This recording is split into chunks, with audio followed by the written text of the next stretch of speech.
Fala aí, rapaziada, começamos neste momento mais um Três Teses. Eu estou aqui com meu amigo Vicente e com meu amigo Mano. Hoje falaremos sobre dupla Grenal e mais algum assunto importante da noite. Fala, Vicente, o que tu achou do jogo do Grêmio aí, meu compadre?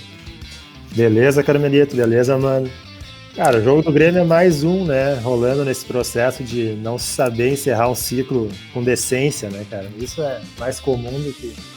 mais velho que o futebol brasileiro. E aí, mano, o que achou?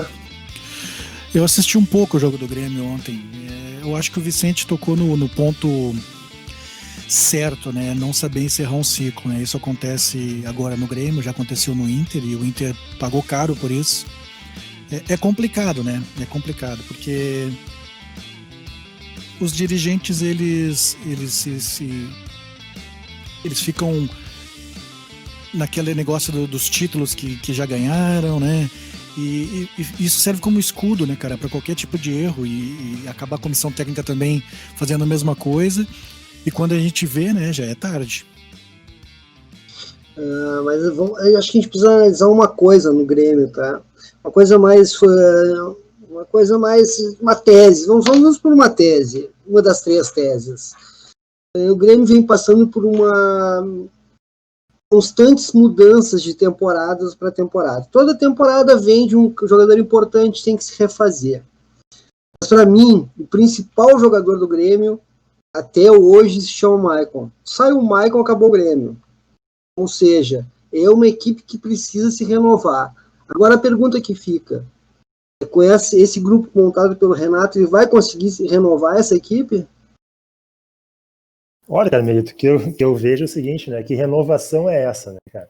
Eu entendo como um processo de renovação natural e salutar para um clube, a renovação que se dá pela base, né, em geral.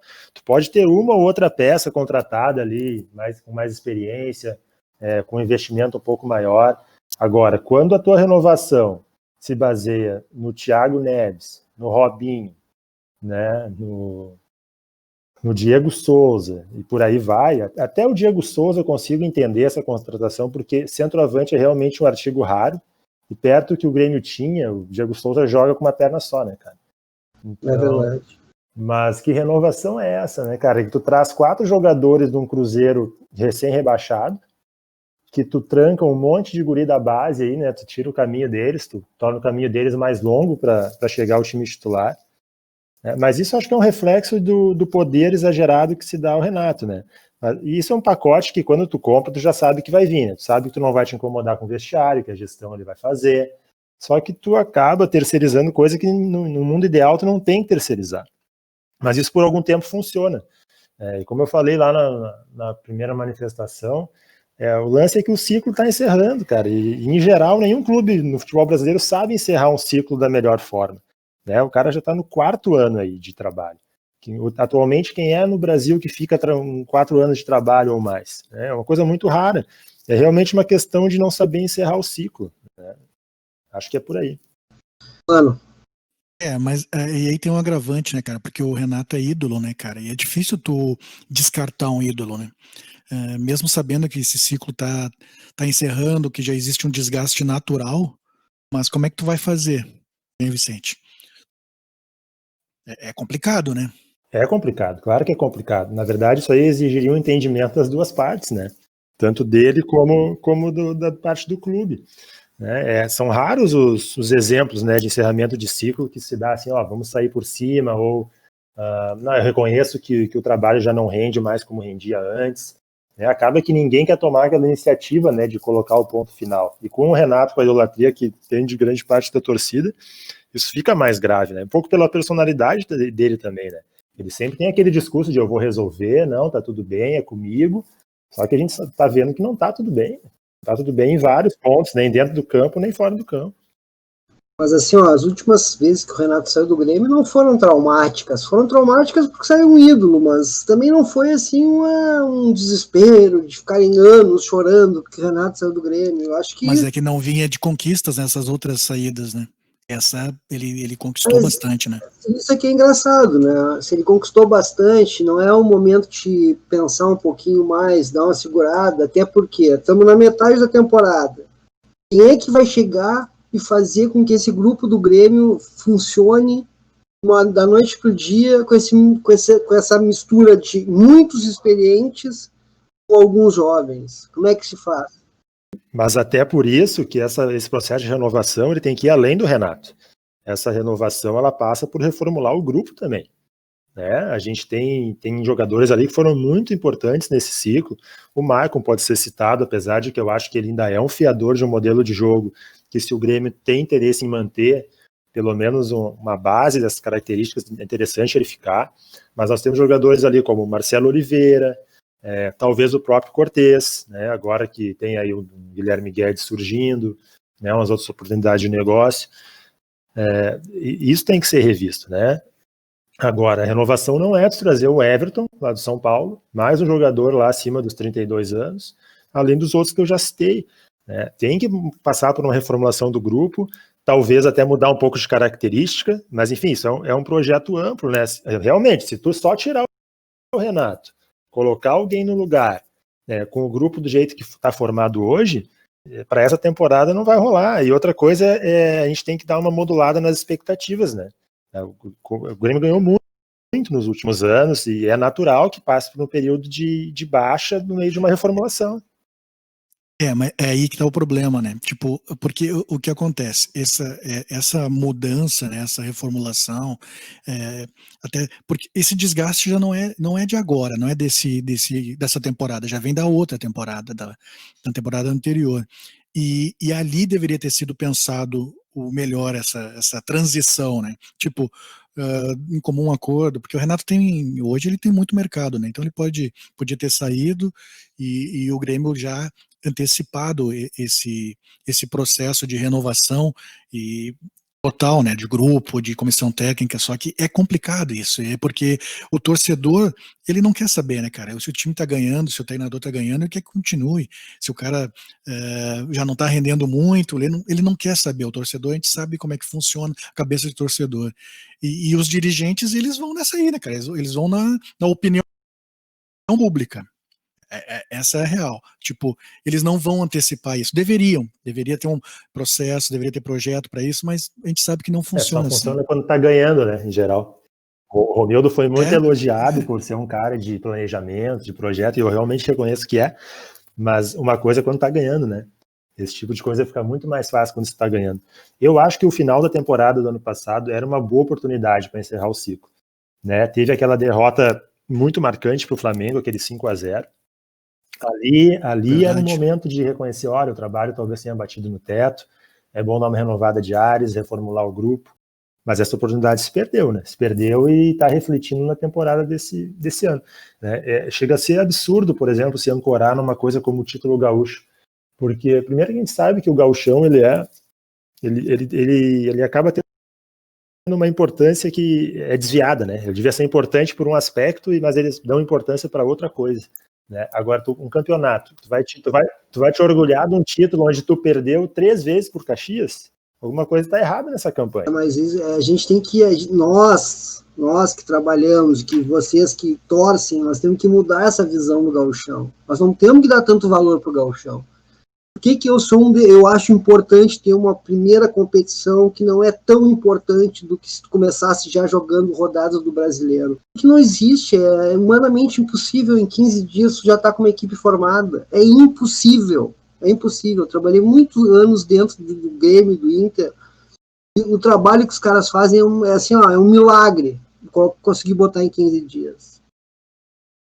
Com certeza, imagina. E tu coloca o cara numa roubada, né? Porque tu trabalha bastante a parte física e o cara já tem que estar entrando para jogar travado, né? Tu que acompanhou bastante aí pré-temporada, tu sabe, o cara com 15 dias, 20 dias tá travado ainda. Mas não precisa ser nem eu ter acompanhado. Vamos pensar da seguinte forma: a gente entra na academia para começar a fazer os exercícios. As primeiras semanas é um horror, o cara fica todo duro, todo dolorido. A mesma coisa acontece com o jogador, o cara tava 30 dias de férias. Aí chega, os caras colocam um monte de exercício, um monte de peso em cima dos caras, porque o cara tem que aguentar a preparação física pelo menos 6 meses. E aí como é que faz? Nem o Mano falou, o cara fica travado. E os clubes grandes, Grêmio e Inter, ainda entram com uma obrigação de ganhar, né? Qualquer coisa diferente disso é problema, fiasco, né? é fiasco, já tem pressão, já tem aquilo em cima. Isso que é um absurdo. O Gauchão devia ser um torneio para que tu vá colocando umas novas contratações em jogo, para dar ritmo, para tu experimentar uma gurizada aqui e ali. Só que, cara, aí chega o primeiro Grenal do ano, já é a Copa do Mundo, já é a final Tem da a Copa do pressão Mundo. de quem paga, né, pelo campeonato também, né? Isso sim, mas eu acho assim, eu acho que nós, jornalistas e torcedores, nós temos que fazer um acordo e não ficar revoltado quando perder um gauchão, tu entende? O Internacional recentemente perdeu um gauchão, recentemente não, já faz quase 20 anos, perdeu um gauchão e foi campeão do mundo, cara. Não quer dizer o gauchão é o começo de temporada, a gente tem que levar muito menos mais tranquilamente, muito mais tranquilamente, relaxa, gauchão perdeu pro Grêmio 3 grenais, vamos adiante. O Grêmio perdeu 4 anos, vamos adiante, azar. Mas o problema é que nem o Vicente falou, o cara perde um Grenal, é um Deus me livre. Por sinal, isso é uma coisa que a gente tem que mudar no Rio Grande do Sul. Esse eterno tango do Grêmio e do Inter tem que ser mudado. E para mudar, só se as pessoas se conscientizarem disso. Perdeu, é do jogo, só ganha um. Esse é um ponto fundamental. É uma coisa assim, que o dia que o torcedor em geral entender que, por exemplo, num campeonato como o brasileiro, tá, que tem 20 clubes, cara, só um vai ganhar. Isso não significa que só um trabalhou bem, não significa que só um fez as coisas da melhor maneira, entendeu? Exatamente, não é o campeão que trabalhou bem e o cara que ficou em segundo, terceiro, quarto, décimo trabalhou mal. Não, tem que analisar todo o contexto. Sim, e lembrar sempre que o futebol é apaixonante e fascinante, porque ainda existe um imponderável, ainda tem um componente aleatório. Tu pode fazer tudo certo e perder, né? O lance o trabalho tem que ser avaliado pelo seguinte: um bom trabalho, ele vai te deixar mais perto de ganhar. Vai ser mais provável que tu ganhe. E tu trabalhar mal vai te deixar mais perto de perder. Mas no meio disso tem o aleatório trabalhando. O Flamengo fez N contratações milionárias e até os 45, 46 minutos do segundo tempo estava perdendo o título para o River. E se perde o título para o River, era outra história. Com certeza. E antes disso, eliminou o Emelec nos pênaltis no Maracanã. Era outra história. Então, tipo, fizeram tudo errado? Não. Fizeram tudo certo? Também não. Em geral, foi um ótimo trabalho, colocou eles em condições de ganhar muitos títulos e ganharam. Né? Exatamente. Quando eu comecei no jornalismo, tinha uma coisa que eu me implicava muito com os comentaristas. Era uma coisa assim, não tinha tanta opinião que nem a gente tem hoje. Hoje a gente acorda e já tem opinião na nossa cara, né? Naquela época era muito mais raro tu ver alguém dando opinião. Mas naquela época se fazia muito o jornalismo da seguinte forma: se pegava um aspecto do jogo e se batia em cima daquilo a semana inteira, tu entende? Era aquilo. E, cara, o futebol, que nem nós estávamos falando antes, mil coisas acontecem para um time ganhar e para outro perder. E é uma vírgula e muda tudo.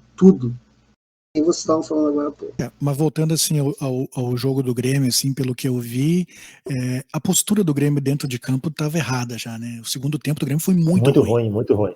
A gente vê que isso aí também é reflexo do time que ganhou muito e não reformulou o grupo depois de um tempo, né?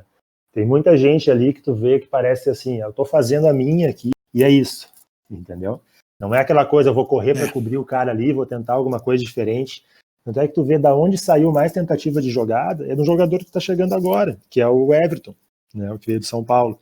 Ele é um cara que tu vê tentando mostrar, fazer alguma coisa diferente, daqui a pouco ele tá lá do outro lado do campo para tentar buscar um outro espaço, alguma outra alternativa. Ele é bom jogador, né? Mas ele é bom tá jogador. cheio de bom jogador ali, que tu vê que não tá mais, né, naquela batida ali. O pessoal tá meio resignado. Acho que o problema nem é jogador, sempre é jogador, mas também é muito mais o conjunto. O Grêmio, os últimos 4, 5, 6, 10 anos, o bom do Grêmio, esse time do Renato, sempre foi o conjunto. Tanto que ele era formado por muitos jogadores nota 6 ali. Mas tinha um na frente que não era nota 6, né? Isso faz toda a diferença também. Tem muita avaliação errada nas contratações recentes, tá? Por exemplo, essa contratação do Lucas Silva. O Lucas Silva é um cara que teve um momento excelente quando surgiu ali no Cruzeiro, foi para o Real Madrid, não jogou. Ele é um volante, cara. E não jogou mais, né? É Na verdade, depois que foi pro Real Madrid, não jogou mais, exatamente. Ele é assim, ó, ele é totalmente diferente dos volantes que sustentaram o modelo de jogo do Grêmio até aqui. Ele é um cara que não tem progressão com a bola. Ele pega a bola e ele busca um passe lateral ou até um lançamento longo às vezes, mas ele não progride no campo. E os volantes do Grêmio, desse modelo de jogo, se tu pegar desde o Wallace, lá atrás, quando começou esse modelo, passando por Arthur, por Matheus Henrique, por Maicon, é progressão no campo. Trocando passe, mas progredindo, entendeu? Movimentação, circulando no campo. Movimentação, né? Ele não faz nada disso, cara. Por isso que eu acho, Vicente, que o grande problema deste momento do Grêmio é toda a estrutura que se modificou. Por exemplo, qual foram os melhores jogos do Grêmio na temporada? Para mim foram os Grenais. Eu acho que o último Grenal só. Os outros também foi peleado, foi lá e cá, né? Sim, mas o último Grenal que o Grêmio jogou realmente foi bem superior ao Inter. Esse último Grenal foi bem superior mesmo. E eu acho até que os 3 Grenais foram com estratégias diferentes e nas 3 o Renato foi superior ao Cudê, mas isso é outro assunto. O que eu quero dizer é o seguinte, ó, qual é o jogador que estava nesses 3 jogos? Não está jogando recentemente. O Maicon. O Maicon hoje é peça fundamental para o Grêmio. Sai o Maicon, esculhamba todo, e isso não pode acontecer. O Grêmio é muito maior do que isso. Só que aí, como é que faz? Quem é o substituto? Darlan? Pode fazer? Cara, melhor que o Lucas Silva. Pro modelo ele de é mais jogo, parecido, né? Pois é, e aí aí o Renato vai ter que ir, né? Mas tem uma coisa, tá? A gente que acompanha há algum tempo, o Renato, a gente sabe. Se ele seja cabeça dura com alguns jogadores, por mais que ele queira colocar alguém, recuperar alguém, como ele diz, chega no momento que também que ele vê que não dá, ele tira. Com alguns isso se dá de maneira mais rápida, outros demora mais. Isso, exatamente. O André demorou pra caramba. É que não tinha alternativa, né? Mas vamos combinar o seguinte, né? Se não vem a direção e toma uma atitude, né, hierárquica em relação ao Thiago Neves, ele ia insistir com o Thiago Neves para provar o ponto dele. A gente sabe o Thiago Neves ia ter a renovação dele aí. Ele ia continuar colocando. Ia, com certeza. Eu vejo que esse ponto já passou. Eu acho que esse ciclo não se retoma mais, né? Acho que, inclusive, o Renato deve ter ficado muito satisfeito com essa situação do Thiago Neves. A gente sabe que ele gosta de centralizar essas decisões nele. Teve um desconforto aí, com certeza. Agora, a pergunta que a gente tem que fazer é como é que faz para sair desse tal? A estrutura não funciona, não vamos conseguir fazer o Renato. Eu tô levantando essa questão, né? O Renato não vai conseguir fazer esse time jogar. O que a gente pode fazer para que o time volte a ter desempenho? Acho que tem alguns caminhos, né? O caminho que eu seguiria seria a troca do comando com uma reformulação no grupo também. Acho que não é o que vai acontecer nesse momento. Até porque não dá para contratar. Não dá para contratar. Só em outubro. Acho que uma alternativa é entender que tem que se mudar um pouco a forma de jogar, então. Não adianta a gente querer ter a mesma mecânica de jogo com as peças que tem hoje, né? Com a perda do Everton, com o meio-campo, com o Lucas Silva, né, sustentando ali.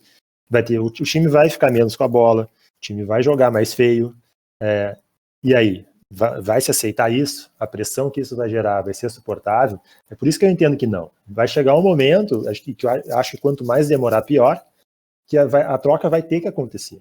E essa temporada, sinceramente, vai ser uma temporada de médio para baixo, e é normal que seja assim, pelas escolhas que foram feitas. Mas eu acho que o Grêmio vai, confirmando mais essa venda aí do PP, o Grêmio em outubro faz um pacotão de contratação. Então, se for isso, então o Renato pode bailar, porque daí faz o que o Vicente está falando, uma reformulação. O problema é o seguinte, se não botar dinheiro, vai continuar com o grupo do Renato. E aí? Eu acho que o Grêmio contrata pesado assim para outubro, tá? Quando abrir a janela. Eu também acho. E acho que colabora para isso o fato de competições terem sido adiadas, né? Copa do Brasil, Libertadores, vai tudo para o ano que vem. Então, acho que vai contratar e vai dispensar. Eu acho que é por aí. Acho que em outubro a gente vai ver um começo de reformulação de grupo aí. Aí é que tá. Se essa reformulação for comandada pelo Renato, sim, tem um perigo aí. A gente sabe o tipo de contratação que ele gosta de fazer, né? Vão ser mais jogadores muito experientes, mais jogadores em baixa, por isso que eu acho que tem que ser o conjunto, ele tem que sair também. Pois é. Tá, mas vamos fazer uma aposta aqui pro programa da semana que vem. Cai ou não cai? Não. Até semana que vem? Não cai. Acho que não. A gente não cai também. Se bem só uma lembrança, né? O Roger tá no mercado, né? Mas eu acho que não. Acho que não vai ser nesse momento, eu acho. Eu gostaria também, acho que não vai ser, mas gostaria. Eu acho que vai vir um tradicional. Ah, tu acha?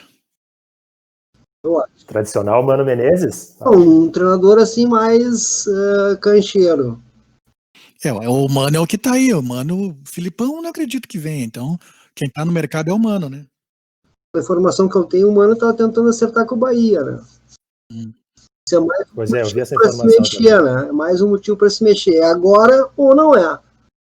Depois pode esperar até o final do ano, né?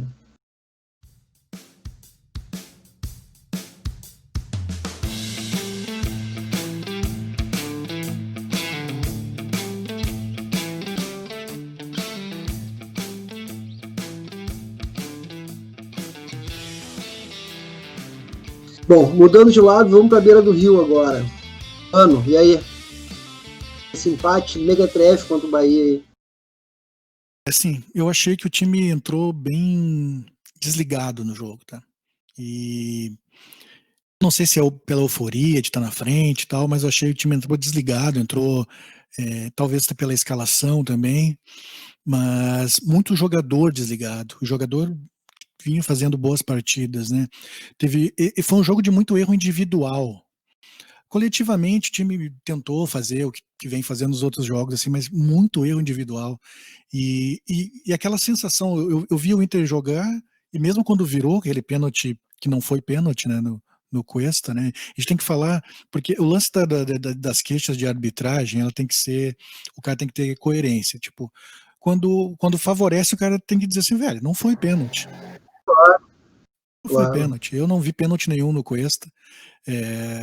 Mas aí o Inter virou o jogo. Mas tu via mesmo virando o jogo que o jogo tinha risco. O Inter não, foi o jogo que o Inter não controlou. O que o Inter teve o controle, mesmo com as reservas do jogo contra o Palmeiras, não teve controle contra o Bahia.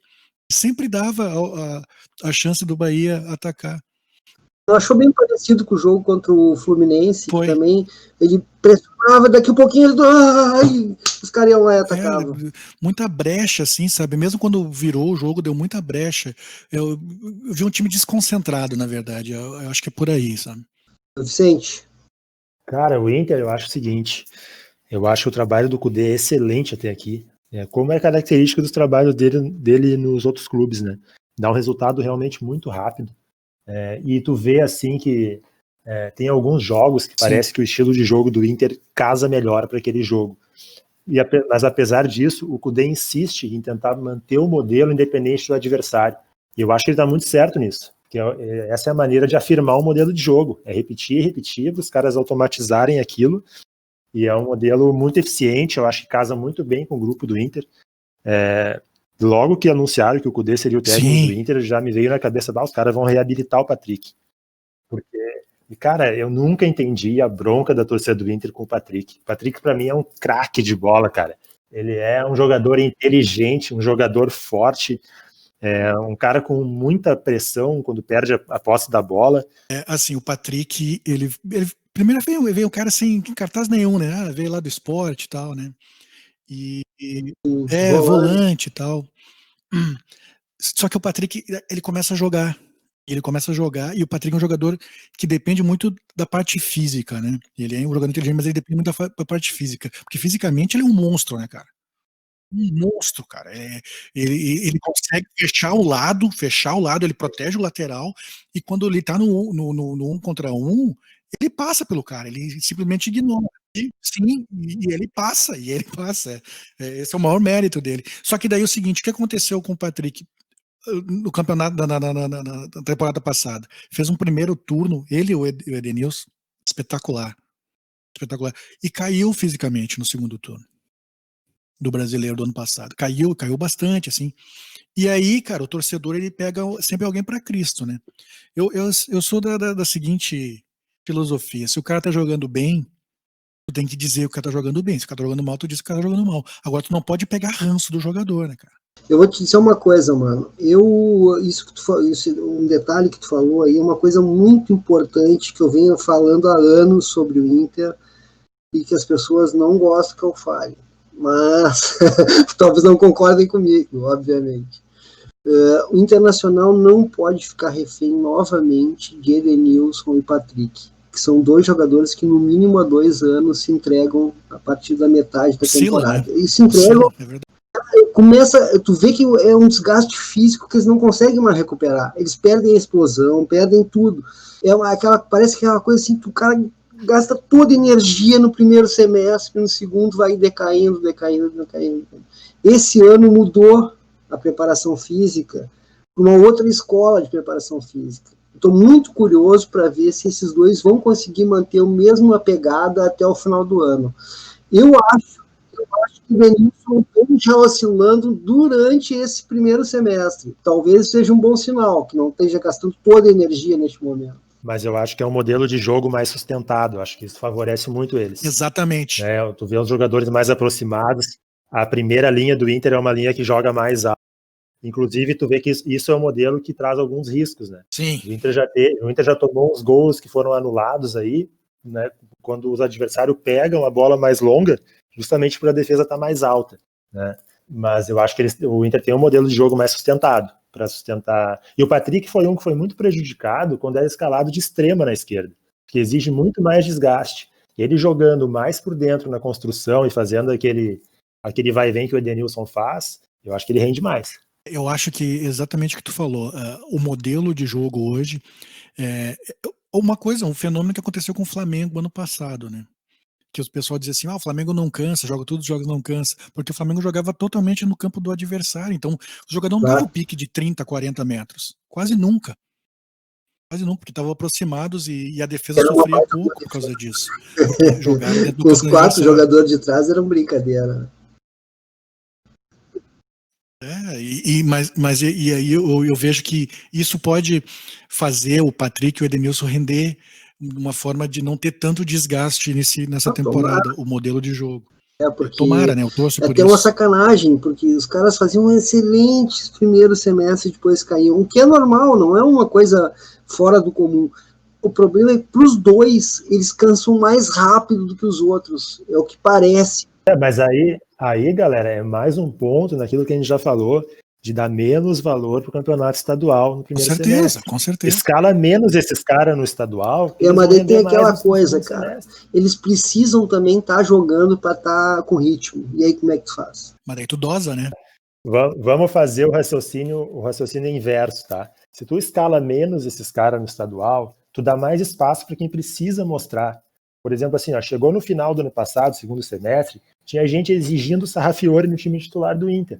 Um guri que não tinha cancha, não tinha rodagem, não tinha enfrentado ainda.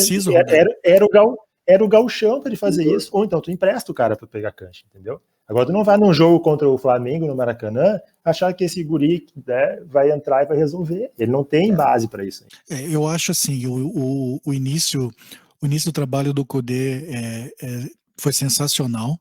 E isso, eu acompanho o Cudê desde que ele começou, né, cara? Olha aí no Twitter, aí tu vai olhar, vai ver lá o tweet antigo meu, quando ele tava lá no Rosário, no início de trabalho. Eu disse, fica de olho nesse cara, porque esse cara em 6 meses deu jeito num time. E aí ele só não conseguiu dar jeito no México. Mas que ele não conseguiu trabalhar. Porque quando ele volta também pro Racing, cara, o Racing era uma draga, cara. O Racing não conseguia jogar. Eu vi o jogo do Racing que passa no Fox Sports, no Campeonato Argentino, e o Racing não jogava, velho. Em 6 meses ele fez o Racing jogar bola. Foi campeão. Então ele tem essa característica de arrumar o time rapidamente. E eu vi uma entrevista dele uma vez que ele fala outra coisa que é interessante. Ele diz assim, que o período que o treinador tem que ficar num clube tem que ser 2 temporadas, no máximo 3, porque depois não tem mais jeito do que ele fazer. E eu concordo com ele. Porque ele diz assim, bate no teto. Depois, na 3ª temporada, já tem que começar a preparar para sair. São 2 temporadas no talo. E depois começa a preparar para sair. E ele faz trabalho, ele consegue, pô, tu pega assim, o estilo de jogo, a maneira de jogar, o posicionamento, e é aquele negócio, né, cara? Os atletas têm que comprar a ideia do treinador. A gente fala isso, parece clichê, mas é verdade. Aí tu vê uma entrevista do Galhardo, por exemplo, e tu vê que o cara comprou total, né, velho? Isso é um ponto fundamental que o Mano coloca, o lance de comprar a ideia, né, cara? Tu vê que os caras compraram a ideia do Kudê quando o D'Alessandro tá de boa no banco, quando ele às vezes pega o D'Alessandro, não lembro que jogo foi, que ele colocou o D'Alessandro aos 46 do segundo tempo naquela substituição para ganhar tempo, entendeu? E tá tudo bem, cara, não tem crise. O D'Alessandro, cara, nos últimos anos, ele tem entendido muito melhor a situação dele ficar no banco, tanto que ele já tá pensando em acabar com a carreira. Aquele negócio de Alessandro brigar, isso aí é uma coisa muito lá no começo. Um tempo pra cá. Bom, uns 2 anos do Odair, ele foi um anjo com o Odair. E vou te dizer mais, eu não sei se não foi ele que segurou o Odair aí, porque o Odair também tinha isso que o Kudê tem. A galera comprava o esquema, o jogo, o Odair como treinador. O problema é que Sim. é muito ruim, né? O Odair é um cara muito bom de gerenciar grupo. Era muito ruim, né, cara? Com todo o resto. Os caras, eu acho que o Odair fez um grande trabalho com o que tinha. E ele é muito prejudicado, porque aqui a gente tem esse lance das comparações imediatas, né? A galera se vê na obrigação de comparar ele com o Kudê, como rolou também com o Roger e Renato. Cara, dá para reconhecer que é um trabalho diferente, mas que teve as suas qualidades também. O que ele fez com o Inter, levando até a final da Copa do Brasil, cara, com aquele grupo, e outra, né? Agora a gente vê o Inter jogando de outra forma, né? Que é mais vistosa, assim. Mas, cara, ele fez uma transformação do Inter. O Inter há muito tempo não jogava competitivamente contra qualquer adversário. O Odair conseguiu fazer isso. Ele tem esse mérito dos jogadores gostarem muito dele.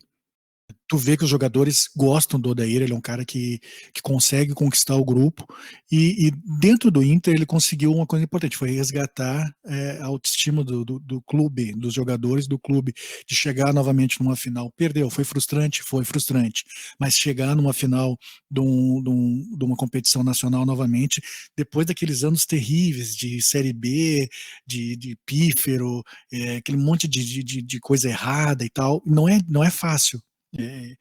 Aquele ego lá nas alturas. Tem um monte de coisa que ele teve que tratar ali, né, cara? A gente sabe que muitos problemas internos, né, que ele teve que administrar ali, ele teve que administrar, né? Ele teve que ser escudo. Voltando também, agora né, dentro do vestiário. Kudê. O homem tá com azar também, né, cara? Centroavante machucam todos. Os volantes estão tudo com Covid ou machucado. Aí, rapaz, sal grosso no homem, hein? Isso aí é reflexo de uma temporada totalmente atípica também, né, cara? É um negócio, maluco, pra fazer né, justiça, cara, né? O Grêmio não joga, não tem 6 para amanhã com o Renato, pra quinta-feira. Só não tem Jean-Pierre, Maicon, PP, Victor. E a dupla de zaga, né? Não, e a gente tá aí, a gente tá com um mês de retomada, né? Não, o negócio muito vale mais. Exatamente. Vale lembrar que são 2 temporadas em uma, né? Porque termina o Brasileirão, termina tudo, e já uma semana depois tem de novo. Já emenda. O Kudê, ele estava fazendo, antes da pandemia, a gente via o resultado do trabalho dele era muito, muito nítido, assim. O Grenal da Libertadores mostrou que ali o trabalho estava amadurecendo. E a parada de 4 meses arrebentou isso, né? Porque aí tem que começar tudo de novo. E é estranho para mim, tipo, porque estranho não, né, cara? Não é bem a palavra. Mas aí eu vejo a crônica, né, especializada, esportiva, especializada, fazer cobranças absurdas, cara. Completamente absurdas, assim, sem sentido nenhum. Aí são interesses, né, galera, também. E é por isso que a gente cria esses espaços para discutir futebol entre nós, né, cara? Porque a gente, na boa, né? O que me motiva a discutir futebol com pessoas como vocês é um pouco também do cansaço de ouvir certas coisas, entendeu? Nas mídias hegemônicas aí, pressa. Trocamos muitas ideias sobre política, Vicente. Olha para o lado, para os teus iguais, e eles falam as mesmas barbaridades que a mídia fala. As mesmas. Aí falam também, porque mas aí é o poder da influência também, sim, né, Carmelito? Tem Não, mas o alcance é enorme, né, Carmelito? O alcance é enorme, o cara vai lá, o cara tá acostumado, existe um costume, tá? de assistir tal programa, de ouvir tal programa, de ler tal jornal. Claro, cara. Pra mim era o ritual da louça, Sim. entendeu? E o programa que tu escuta enquanto lava a tua louça ali, ou depois do almoço. Por muitos anos eu tive tem. esse ritual também, sabe? Por muitos anos eu tive o ritual de ler o jornal, começar a ler pela parte de esporte. O cara gosta da isso ideia, entende? Eu, por exemplo, tinha um programa Barre Nuevo, por exemplo. Vamos dar um exemplo. Barre Nuevo, ele era um comentarista político que todo mundo escutava, todo mundo assistia. Eu nunca assistia. Por quê? Não consegui. Sabe que eu parei de assinar um jornal por causa dele, né? Parou de ser, Não, falando sério, eu fiquei 14 anos assinando o jornal e por causa desse cara eu desisti, velho. Não, tem algumas figuras que nos fazem abandonar hábitos, né, de quase décadas. Sim, eu abandonei aí recentemente um hábito que tá me fazendo falta. Não, é que é isso aí mesmo, é isso que eu tava dizendo. A gente, eu nunca sei se é o ovo ou se é a galinha, justamente por causa disso, porque a gente também tem nossos interesses. Quem é que a gente vai escutar, entende? Sim, com certeza. Claro. É como a ideologia, né, Carmelita? Todo mundo tem, né? Tem uns que dizem que não tem, mas eu vou te dar um grande exemplo. Meu amigo Fabiano Baldasso. Tem gente que odeia e tem gente que ama. Mas nós vamos citar o Baldasso no nosso primeiro programa, Carmelita. Não, mas é importante, eu acho importante tu falar. Eu acho importante tu falar. Tem gente que ama. Não tiver. Mas eu acho importante tu falar. Se não tiver gente que ama, não ia ter o espaço que tem. Não, até eu acho importante porque não necessariamente o nome dele, tá? Mas hoje com as redes sociais e com esse negócio de abrir, né, pra gente poder agir, a gente tá aqui falando, daqui a pouco as pessoas vão querer nos escutar ou também não, mas tem um espaço para te falar, para te colocar no ar as coisas. Então, essa figura desses jornalistas identificados hoje, e isso também influencia demais, cara. Tu olha nas redes sociais, influencia demais, cara. O Baldasso é um cara que eu não sei quantos milhões de seguidores faz esse tipo de coisa. Uma arquibancada, os caras brigam por ter opinião também, cara. Com certeza. E tem o lance do fenômeno da época que a gente vive, né? Hoje em dia tem nicho para tudo, né? Tem a galera que gosta de cada. Por exemplo, pega ali a análise de futebol. Vou usar como exemplo, que nós estamos tendo exemplo aí, a galera do Future lá. Pô, eu gosto de muitos deles lá, outros eu não me identifico tanto e tal. Mas enfim, eles têm uma forma de análise ali, tem até vários produtos, né, e tal, mas tem uma forma ali em geral de análise. Aí tem outro tipo de comentário de futebol, que é totalmente mais tradicional, diferente deles, para outro público, enfim.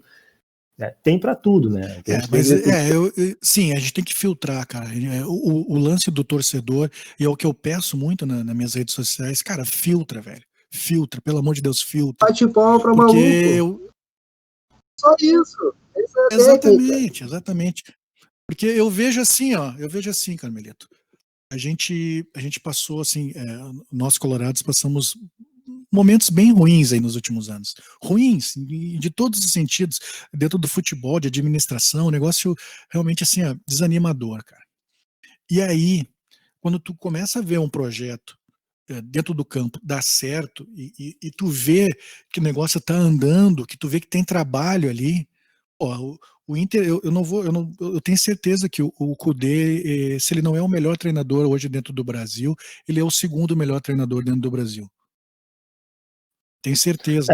Eu acho, mano, que o filtro que a gente tem que usar, né, eu busco ter esse filtro, é o filtro da honestidade. Exatamente. O cara pode ter o estilo de análise que ele quiser, o estilo de comentário que ele quiser, mas ele primeiro tem que ser honesto, né, cara, com o que ele faz, com o que ele comunica. Tu não pode ver uma coisa dentro do campo com resultado, cara, e tu simplesmente ignorar isso, sabe? E como tu falou, isso é desonesto. E aí fica muito chato, cara, e porque vai muito torcedor na onda, cara. E aí é destrutivo, né, cara? Porque como tu falou, o cara tem um alcance daqueles, entendeu? E a gente sabe que muita gente isso vai seguir. Isso que eu tô falando, assim, o alcance só tem porque tem gente que gosta ou tem gente que odeia. Porque se não tivesse gente que gosta e gente que odeia, não teria aquele número de seguidores. Assim, eu vejo o Inter, muita cobrança. Vamos lá, o jogo de ontem, tá? Era para ganhar? Claro que era. Bahia vinha em crise também e tal. Mas olha só, o Inter não tem um grupo espetacular, cheio de craques, milionário. É um grupo médio que está fazendo um bom trabalho. Muito porque o treinador está fazendo um bom trabalho. E aí os caras, eles não, simplesmente ignoram isso. Eles acham, tem que chegar e patrolar, tem que chegar e atropelar. Cara, não funciona assim. Ainda mais dentro de um contexto que a gente tá, cara. É muita onda, sabe? Cada jogo que os caras ficam esperando o resultado não acontecer para levantar uma onda danada, assim, sabe? Parece que... eu não gosto de falar isso, mas parece que é proposital o negócio. É a luta pela tese, é o desejo de que a tua tese esteja certa, pode ter certeza disso. É complicado, porque a gente vê, eu tenho visto bons trabalhos, eu vejo o pessoal reclamar do Campeonato Brasileiro, mas se vê bons trabalhos com grupos medianos, até às vezes com um grupo nem mediano, né?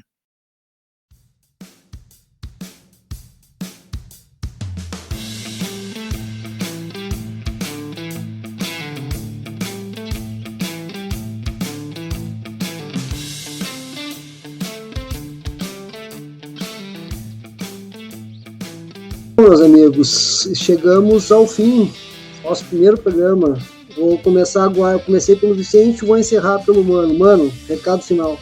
O recado final é simples, cara. Vamos ver os jogos da próxima semana aí, vamos acompanhar o futebol, vamos acompanhar Grêmio, acompanhar Inter e torcer que as coisas melhorem nesse país, que a gente consiga controlar a pandemia, porque tá feia a coisa, quase 130 mil mortos e a gente não vê nem a luz no fim do túnel, né, o Carmelito? É uma coisa triste e é uma doença que tá chegando cada vez mais perto da gente. Eu já tive conhecidos que perderam parentes aí pelo Covid e eu fico triste, cara, porque é uma coisa assim que a gente poderia evitar, sabe? Muitas mortes poderiam ser evitadas, porque a gente não tem um governo, cara, que faça o mínimo pelo cidadão, entendeu?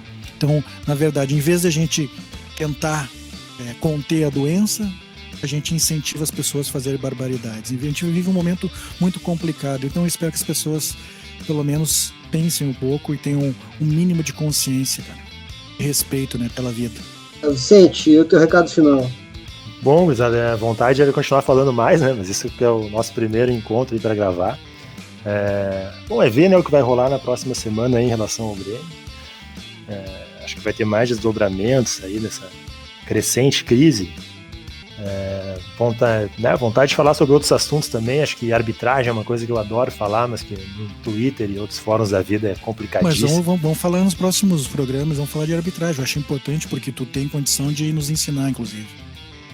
Não, ensinar não, né? Só realmente, né? Os comentários que a gente ouve aí, bastaria às vezes a pessoa se dar o trabalho de ler o textinho da regra, né? Nem é tão longo assim.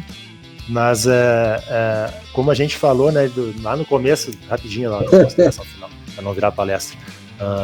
Lá como a gente falou lá do começo, né? De que se o torcedor entendesse que existem várias formas de se jogar futebol, de fazer bom e mau trabalho, em relação à arbitragem, se entendessem que é uma atividade humana que comporta interpretação diferente e válida para o mesmo lance, já resolveria 90%. E o meu recado final é justamente sobre aquilo que a gente falou agora há pouco. Pense com a sua cabeça, se informe, procure várias fontes diferentes, procure detalhe naquelas palavras que a gente escuta dos jogadores, dos treinadores, porque eles nunca vão dizer o que tu quer escutar. Ele não vai dizer, porque tem responsabilidade com um grande clube que nem o Inter e o Grêmio. Tá? Muita calma nessa semana e voltamos na semana que vem. Um abraço. Um abraço. Abraço.